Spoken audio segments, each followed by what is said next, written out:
చంద్రబాబుకి ధర్మం అనే పదానికి అర్థం కూడా తెలియదన్నారు మంత్రి గుడివాడ అమర్నాథ్. ఎన్ని పార్టీలు కలిసొచ్చినా ఎదుర్కోవడానికి వైసీపీ సిద్ధంగా ఉందన్నారు. కాంగ్రెస్ పార్టీ ప్రజల్లో లేదన్నారు. ఎవరు ఎక్కడి నుంచి పోటీ చేసినా ప్రజలు జగన్ ని చూసి ఓటేస్తారన్నారు. సీఎం చేపట్టిన సంక్షేమ కార్యక్రమాలే మళ్లీ విజయం సాధించి పెడతాయన్నారు.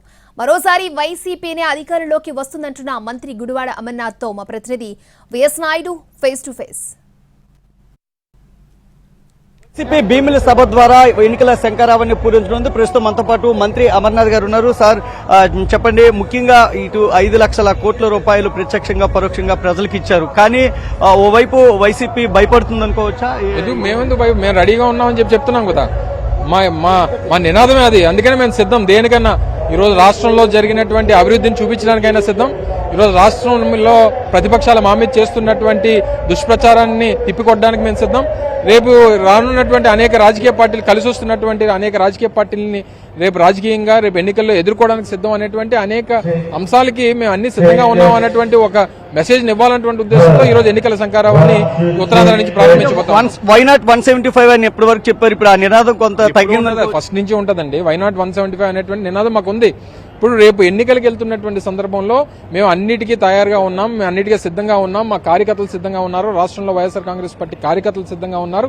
మేము దేనికన్నా ఎక్కడికైనా ఎవరితో పోటీ పడడానికన్నా సిద్ధంగా ఉన్నాం అనేటువంటి మెసేజ్ ని ఈ రోజు ఇవ్వబోతా ఉన్నాం. టీడీపీ జనసేన కూటమి రెండు కూటమి ద్వారా ఎక్కువగా ఏదైతే వాళ్ళే మాట్లాడుతూ ఉన్నారు. 2 సీట్లు మేము ఇస్తే నేను 2 సీట్లు ప్రకటిస్తానన్నారు. రేపు ఆయన 175 ప్రకటించమని ఈయన్ని 175 ప్రకటించమనండి. గొడవలేని పని కదా. వాళ్ళిద్దరికి ఎలాగో ఒకరికొక ఈయనకి ఏ ధర్మం ఉందో తెలియదు, కానీ చంద్రబాబు నాయుడు అనేటువంటి వ్యక్తికి ధర్మానికి అర్థమే తెలియదు ఆయనకి. సో అటువంటి వ్యక్తులతో సరే ఆయన పొత్తులు పెట్టుకున్నారు. మాకు సంబంధం లేనటువంటి అంశాలు మా తాలూకా ఎజెండా, మా తాలూకా ప్రజల తాలూకా మద్దతుతో మేము ముందుకెళ్తాం.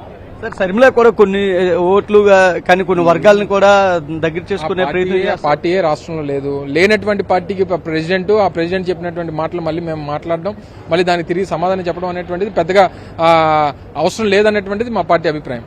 అంటే కొంతమంది అటు ఇటు మార్పులు చేర్పులు జరుగుతూ ఉన్నాయి. కొంత కార్యకర్తలు కూడా నిరాశ. ఏమీ నిరాశ లేదు. ఎక్కడికి వెళ్ళినా ఏ క్యాండిడేట్ ఎక్కడ పోటీ చేసినా చూసేటువంటిది జగన్మోహన్ రెడ్డి గారినే. జగన్మోహన్ రెడ్డి గారిని చూసే ఓటేస్తారు, జగన్మోహన్ రెడ్డి గారిని చూసే గెలిపిస్తారు. రేపు మళ్ళీ రాష్ట్రంలో ఏ రకమైనటువంటి పరిపాలన మొన్న 5 సంవత్సరాలు అందించామో ఆ రకమైనటువంటి పరిపాలన రేపు కూడా అందించిపోతాం. సార్, ఇది ముఖ్యంగా ఏదైతే మంత్రి అమర్నాథ్ చెప్తున్నారు, జగన్మోహన్ రెడ్డి పరిపాలన సంక్షేమ అభివృద్ధి కార్యక్రమాలే తమను గెలుపు బాట పట్టిస్తాయని చెప్తున్నారు. ఎలాంటి అసంతృప్తి కార్యకర్తలు లీడర్స్ లో కూడా లేదనే విషయాన్ని అయితే చెప్తున్నారు. కెమెరా పర్సన్ శ్రీధర్ తో విఎస్ నాయుడు, ఎన్టీవీ, విశాఖపట్నం.